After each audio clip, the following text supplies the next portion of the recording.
जो कुछ हो रहा है फिलिस्तीन में, हमास कर रहा है, इजराइल कर रहा है, उससे भारत के मुसलमान का क्या लेना देना है? लेना देना नहीं है, लेकिन आप देख रहे हैं ना यहां पर कितने जुलूस निकल रहे हैं। आई स्टैंड विद हमास की पट्टियां बांध करके लोग मोर्चा निकाल रहे हैं, यंग लड़के लड़कियां यूनिवर्सिटी कैंपस के अंदर। सरकार को इस बारे में सोचना चाहिए कि आतंकवादियों का समर्थन करने वालों के खिलाफ भी कार्रवाई हो, ऐसा कानून बनना चाहिए, क्योंकि उसके बिना ये रुकेगा नहीं। इतना तो साफ है ना कि जितने नेता भी बोल रहे हैं कि वी स्टैंड विद फिलिस्तीन, या जो भारत सरकार के रुख को कोस रहे हैं कि आपने इजराइल की हिमायत कैसे कर दी, इनको फिलिस्तीन के लिए फिलिस्तीनियों से कोई लेना देना नहीं है, कोई दर्द नहीं उठ रहा है इनके दिल में फिलिस्तीन या गाजा के लिए। इनको हिंदुस्तान के मुसलमान का वोट दिख रहा है।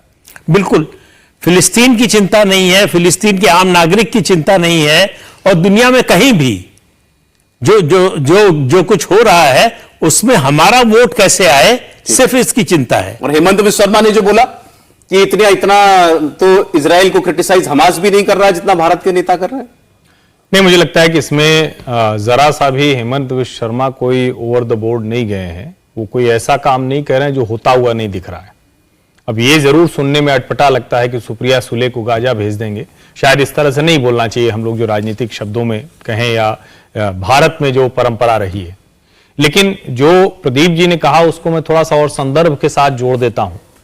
आप जब मुख्यमंत्री रहते हुए भागकर दूरदर्शन के स्टूडियो जाते हैं और 12 की जगह 13वां नाम मस्जिद बंदर का जोड़ते हैं, क्योंकि 12 इलाके वो थे जो हिंदू डोमिनेटेड इलाके थे, दाऊद के लोगों ने बम धमाके किए, लोगों की हत्या की, 300 के आसपास लोगों की जान चली गई, हजारों लोग उसमें घायल हुए, और उसमें एक आप क्यों जोड़ते हैं? और सिर्फ जोड़ते नहीं है, वो बयान लोगों को सुनना चाहिए जिसमें उन्होंने कहा कि दक्षिण भारत के जो उग्रवादी संगठन है, जिसमें हिंदू उग्रवादी संगठन जोड़ा उन्होंने, वो लिट्टे की तरफ इशारा कर रहे थे। इसका मतलब यह हुआ कि पूरी जांच को भी वो भटका रहे थे। ये इस देश का वो फ्रॉड सेकुलरिज्म है जिसको बार बार मैं कहता हूं, सेकुलर शब्द में कोई बुराई नहीं। आप सेकुलर मतलब अगर ये समझ रहे हैं कि हर मत पंथ संप्रदाय